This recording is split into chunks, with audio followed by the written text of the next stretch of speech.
السلام عليكم ورحمة الله وبركاته. طبعا زي ما احنا ملاحظين ده التكييف الشباك. تمام. التكييف الشباك ده الكارتة بتاعته او شغل الكهرباء بتاعه دايما بيبقى فيه 3 سناسر او فيه 3 حساسات للتكييفات الشباك. حساس بيكون للوحدة بتاعت الروم او السنسور بتاع الروم اللي هو بالشكل ده اهو، ده اللي بيركب على الفنز او في الاماكن دي. خلاص، ده بيحس بدرجة حرارة الروم او المكان، وبيبدأ بناء عليه بيفصل الوحده الخارجيه او بيفصل الكمبرسور يعني عن طريق الريلي. خلاص. وعندي 2 سنسور تاني، سنسور الفريز او السنسور بتاع المبخر، تمام، والسنسور بتاع المكثف او الوحده الخارجيه. خلاص، دول الاثنين سنسور برضو في حاله ان الشحنه قلت. لو السنسور بتاع الفريز اللي هو بيكون راكب على المبخر، تمام، على الكويل او على المواسير بتاعه المبخر. طبعا السنسور ده لما الشحنه بتقل في الجهاز بيبدا يدي الارم برضو للكارته، تمام، من هنا من على الكارته من خلال البروسيسور او من خلال الكارته البورده نفسها. بيبدا الجهاز يفصل. خلاص، ده بالنسبه للسنسور ده بيحس بدرجه البروده على المبخر او الكويل. نفس الكلام للسنسور الاخير اللي هو بيكون راكب على المكثف في حاله ارتفاع درجه الحراره والسخونيه الزياده. برضو نفس الكلام، بيبدا يستشعر درجه الحراره العاليه، وبناء عليه برضو بيدي الارم للكارتة او للبروسيسور او للنظام الالكتروني الكارتة يعني او البوردة، وبناء عليه طبعا بيفصل الموتور والضغط. طبعا كل دي عوامل حماية، يعني سنسور الروم وسنسور الفريز او المبخر والسنسور بتاع المكثف او الكوندنسر، كل دي عوامل حماية. هنشوف مع بعض طبعا كل سنسور مكانه هيركب فين واحنا بنقفل الجهاز، وبعد ما نقفل الجهاز طبعا هنبدأ عملية الشحن، وهنشوف الكلام ده بإذن الله خطوة بخطوة مع بعض. طبعا زي ما احنا شايفين الجهاز الشباك اللي قدامي ده يعني اتبيت على الضغط، سيبناه على الضغط تاني يوم، من بالليل لتاني يوم لقينا ان الضغط بتاعه كويس جدا وسليم زي ما احنا ملاحظين اهو. هنيجي كده على العداد، لقينا طبعا ان العداد على الضغط كويس. خدنا قرار في عملية الشحن، يعني وصلنا الاسطوانة بتاعتنا زي ما احنا شايفين بتاعت الفريون بالشكل ده، وهنبدا ادينا شويه فريون طبعا صغيرين زودنا بيهم الجهاز على اساس ان احنا نبدا نشغل الجهاز على بركه الله. زي ما احنا سامعين دلوقتي الجهاز اشتغل اهو، حركه. طبعا زي ما احنا ملاحظين احنا في انتظار ان الكمبرسور او الضغط يشتغل. الضغط طبعا المفروض ان هو بيشتغل في خلال دقيقتين مثلا او 3 دقائق على الاكتر يعني.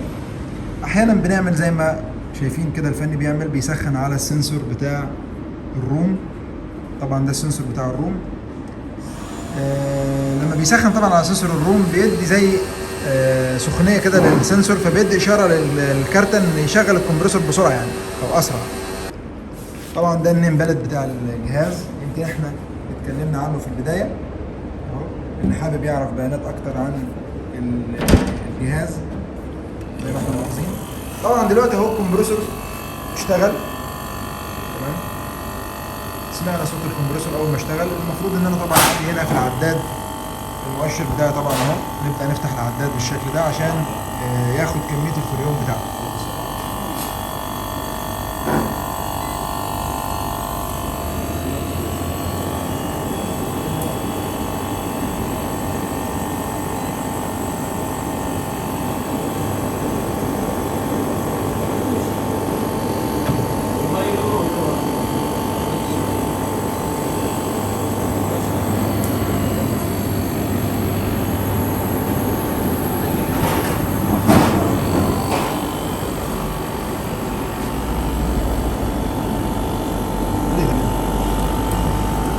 اتكلمنا عن عمليه الشحن في اكتر من فيديو.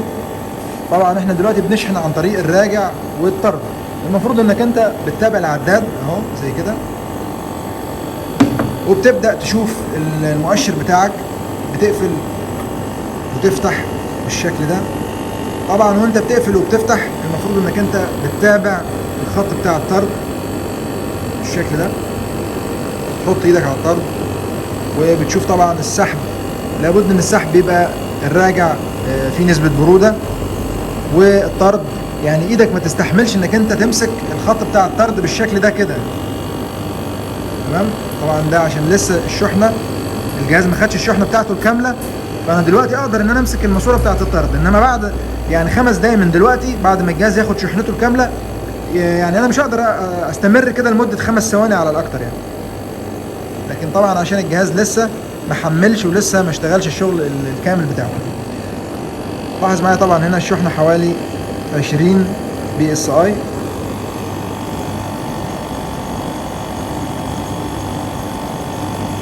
تمام. نفتح مرة تانية. بالنسبة طبعا لموتور المروحة اللي قدامي ده نظام اكس، والموتور نفسه بيشغل مروحتين، المروحة بتاعة المكثف تمام اللي هي دي الريشة دي، طبعا دي مروحة محورية، ده الاكس الاولاني. الاكس التاني طبعا داخل ناحية الشمال وبيشغل المروحة اللي هي الطردة المركزية بتاعة المبخر اللي هي في المكان ده. مجرد ما شلنا الوش طبعا اهو شايفين المروحه بتلف، دي المروحه اللي هي الطرده مركزيه. خلاص ده الشكل بتاعها. لكن اللي على اليمين دي اللي هي المحوريه بتاعه المكثف.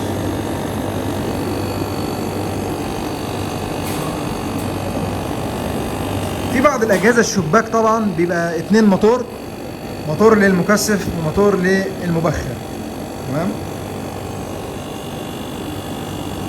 طيب نحاول نقفل مرة تانية ونشوف الشحنة وصلت لحد كام. تقريبا 40 بي اس اي، 45 بي اس اي. يعني يفضل انك انت ما تشحنش مرة واحدة، ويعني تشحن شحنة او يعني تفتح العداد شوية وتقفل شوية، بحيث انك انت تخلي الجهاز يحمل وتشوف تلاحظ كده مع المؤشر، ونشوف الطرد برضو مع بعض كده. برضو ايدك على الراجع، المفروض ان الراجع بيكون فيه نسبة سرعية. تمام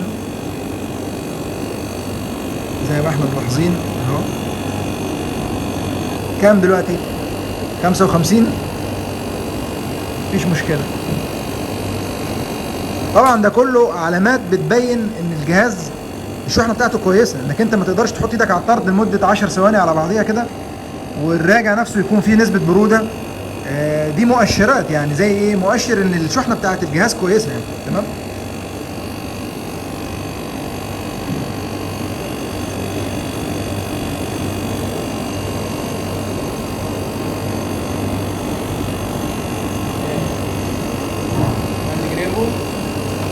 عبد الله اتفضل يا عم. عبد الله اتفضل. عموما في نهايه الفيديو نتمنى ان احنا نكون وصلنا لكم معلومه كويسه. ما تنسوناش طبعا باللايك بتاعكم الجميل، واللي مش مشترك في القناه ينزل يشترك ويفعل مفتاح الجرس، واشوفكم ان شاء الله في فيديو جديد ومعلومه جديده. والسلام عليكم ورحمه الله وبركاته.